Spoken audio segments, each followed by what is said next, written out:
So yeah, my name's Ameet Masania, lead up the innovation team in the CRSA, and I was asked to come and just talk about some of the innovation that we've been working on within the Alliance.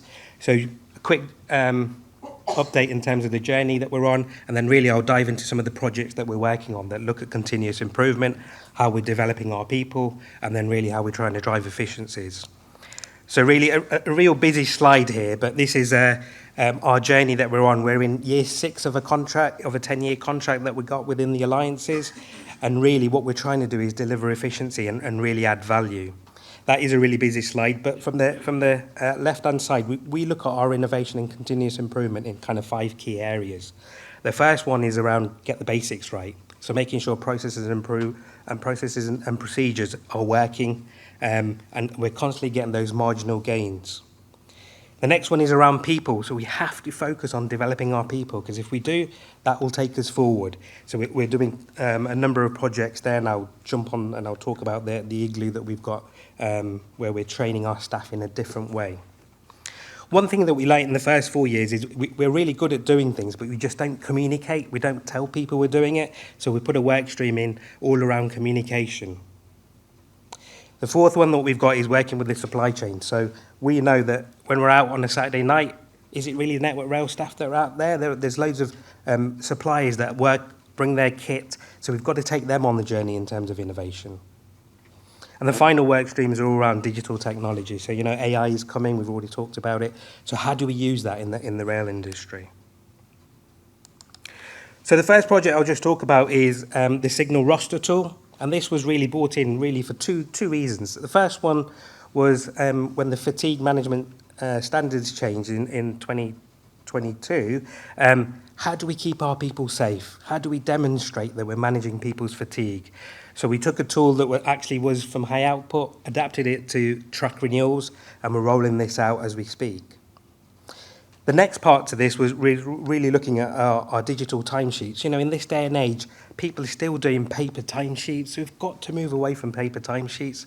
So again, with the tool, what we're looking to do is actually digitize the suppliers' timesheets as well as ours. So it's all captured in one place, one location. The third phase to the project is to have a look at the supply integration. We sit and listen to the depot teams on a Friday trying to work out who's going to be there on the weekend. Why are we still in that stage? They're sending emails back and forth, they're making calls, trying to get people on board. So what we're looking to do is actually incorporate that into the Signal roster tool. So it's not sending emails or making calls. You can do it digitally straight away, and the supplies, our 6 tier 1 labour supplies, are also on the system. So they can receive it, allocate people onto the shifts. And really, the final phase that we've got is really about templated jobs. So when we are doing a CAT 14, there's a standard cost of that. I think Brian talked about, the cost is the cost. So we're going to capture that, and what we're then looking to do is actually understand the variance that is impacting that job. So really key, the rostering tool. The second one that we've got is really around people. And this is, we're working really closely with Wolverhampton University, and what we found when we go out on site, there'll be a mistake, we'll do something wrong. So what do? We bring people back in, we'll do a lessons learned, and there'll be a PowerPoint presentation that will tell people, don't do this. And then 3 weeks later, what happens? You make the same mistake again. So what we've done is gone to other construction industries and asked them, what did they do when they have an incident? And what they do is they actually create a digital scenario of the incident. And where those key decisions are made, so they're the Swiss cheese models, they ask those questions to the people that are in the training room. And then what they realise is as you go through the training, the people that don't really know don't normally put their hand up. They will just say, yeah, I've heard that, yeah, I understand that, and they carry on. But what this does, it captures and identifies who those people are, so we can actually bring them back and do additional training for them, so they do understand the process. And like I said, we're trying to make this step into, how do we change what we do today? What can we do different that's going to improve it going forward? And this is where the igloo and our partnership with Wolverhampton University comes into it. I'm sure you've all heard of Any Line Open, a real challenge that we've had 10 years ago. Restrictions were brought in that stopped us working airlow. So what we've been doing is really working with the supply chain to try and develop a solution that allows us to work any line open. And we've had to break this up into two phases. The first phase is on the outside lines. So in that top diagram that you see, road rail vehicles working on line 1, you've then got line 2, line 3, and line 4. So the first system that we've got, that we've worked really closely with GKD, which is now product approved, it's been to all the safety panels, and we've got the OR on board, allows us to work on lines 1 and 4. So we can work on the outside lines. The challenge that we've got is the inside lines. How do you actually work safely on the inside lines? And so what we've done here, we've gone out to the construction industry, in terms of the mining industry, to those big lorries that you see that go round and round in quarries. How come you've never heard of one of them falling over? The reason why is because they use something called a dynamic virtual wall that stops the machine actually physically going through a barrier. And you see some pictures on the right-hand side. So what we've been doing is trying to transfer that technology to this industry. You've basically got a beacon on the machine and a beacon on the adjacent rail, and that stops the machine moving across. Now, really early days, we're still practicing, trialing, but it's trying to think differently. How do we change? And this is just really an example. I've got a video to show you just how difficult it is for the driver to see the open lines. So if this is in line 1, you've got line 2 next to it. Just imagine, can you see a train going past on line 3 if you were the driver of this road rail vehicle machine?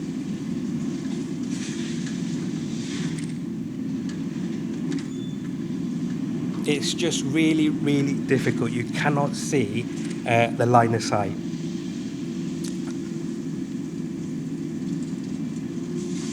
I think it stops there.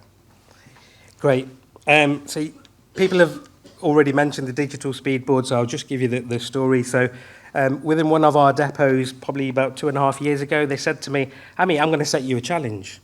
The challenge is, how do we change the way that we put our marker boards up? Because at the moment, we have to send people out on site to take line blocks to put these things up. And in the 21st century, there must be a different way of doing it. So what we've been able to do, again, we've been out to the other industries. You know, driving down the motorway, we saw the signs change. And you think, well, how are they doing that on the motorway? Ah, right, okay. So working with Balfour Beatty's highways team, we identified that they've got digital boards that they use, and what we did was transfer them into the rail industry. So what we've been able to do is develop a digital board. Basically, we've stolen it from the highways industry, and we've applied it to the rail industry. The second thing the team said to me, well, that's great having a board, but you do need a magnet as well, because the AWS magnet warns the driver. So what we've been able to do with our digital magnet is, at the moment when you install them, they're in situ and they're constantly on. Here, what we've been able to do is do some innovation and actually suppress that magnet. So we can now control that remotely and turn on and off the power. And then what we've been able to do with that is to link that to a digital system. So after 2.5 years, we finally got our trial certificate signed off this September. And at Marsden Vale, we set up the TSR system. So this was on a live bit of track. Top to bottom, we've got the magnet at the bottom. You've then got your warning board with the bullseyes. You then got your commencement board, which is where the speed starts, and then your termination board. And just I've put the Orca there, which is the off-grid relocatable charger assembly, and that's basically the power for the board. So we had this on for 2 weeks. Actually, we could have powered it for 3 months, but it was set up. We did the trial.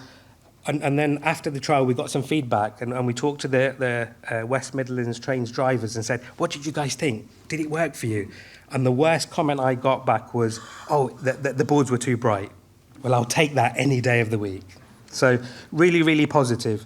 And I think I've just got a video just to show you what the system looks like. So again, this is what the highways industry use in terms of the software package when they're changing the speeds on the network when you're driving down the motorway.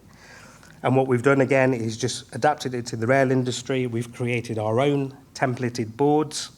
And there you can see you can pick any of the boards that you want. In this example, you'll pick a 50. We've even tried to make it really simple for Rugby Rock when they were managing it. Is we've even created the template. So all they have to do is click the button of what they want, and it's there. And there you go, what it's doing now is sending that information through. There's a double handshake, so it's going back and forth to make sure that it has changed, and then you'll see a 50 sign there. Really simple, really easy, and it works really, really well. The next video is just one of the first trains that actually went past at Marsden Vale, so that's what the boards look like, and that was one of our first trains that went past. So we were really, really proud when that train went through. What we're looking to do next, or where we are on that journey, is we've been back to SRP with our evidence. We're now trying to get full PA for the TSR system. And really the final project that I've got is really maximising the access that we have. We know we don't, at the moment, the way... well, let me start again. I'm going to explain why it's Project Heineken, because I think... I'm no doubt everybody's going to be thinking, why Heineken? So those of you that are old enough, remember the advert, and this is the beer advert. They dug a hole, and the gas pipe industry came in to do some work. 2 weeks later, it was the water industry. And that's no different to how we're booking access at the moment. So if you think of that concept, we're booking access, we'll do a track renewal. 2 months later, signalling might come in. Three months later, maintenance might come in. So how do we maximise that access? So what we've been able to do is collect 2 data sets, our possession times where we do our renewals, and then the open work orders that maintenance have. And what we've done is overlaid that through the insights team. And with that information, we're now working with the maintenance teams to say, well, actually, when we've got a possession, could we do some of those activities for you? Could we close out some of the things like clearing out scrap or putting droppers in? So we're not trying to take over what maintenance do, because they've got their competencies, but it's resource that they've got there that we can help close out some of their open work orders. And again, Preston Depot are leading the way. I think Andrew's in the crowd today. Fantastic job by the team there. And we're really pushing it. And actually, we're getting a lot of pull from the DUs. They've just said, here you go, here's all my list, go and do everything. Okay, no, hold on. We can only do the top 5, 6 things that you want us to do. So we're trying to prioritise. And I think that's it for me. So I'm going to now hand over to my larger colleague, Nick Matthews.